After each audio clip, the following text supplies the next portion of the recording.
Scott Ritter spent 7 years in Iraq heading the UN team which had to determine whether or not its weapons of mass destruction had been destroyed.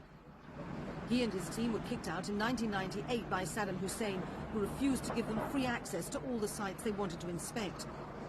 That resulted in US and British airstrikes, and inspectors have not been allowed back in since then.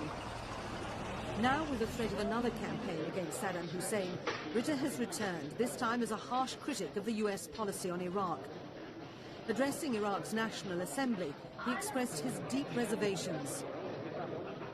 My country seems to be on the verge of making a historical mistake, one that will forever change the political dynamic which has governed the world since the end of the Second World War, namely the foundation of international law as set forth in the United Nations Charter, which calls for the peaceful resolution of problems between nations.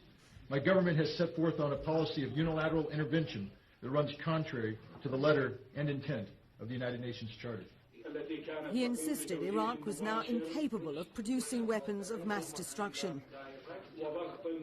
The truth of the matter is that Iraq has not been shown to possess weapons of mass destruction, either in terms of having retained prohibited capability from the past or by seeking to reacquire such capability today.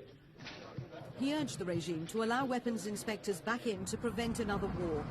But what's imperative here is to note that the United States has not changed its policy of regime removal. That is still the policy of the United States, and as long as the United States has a policy of regime removal, that corrupts the integrity of the process of the investigation of the weapons inspectors in Iraq.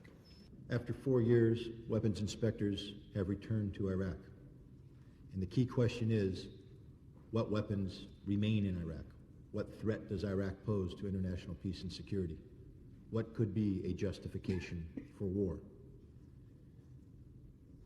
I believe that we cannot, as somebody mentioned, accept the assumption that Iraq maintains weapons of mass destruction, and that if the United States goes to war against Iraq, it is not just the failure of the United States, but the collective failure of the international community, including Italy, to adhere to the standards of international law as set forth by the United Nations Charter.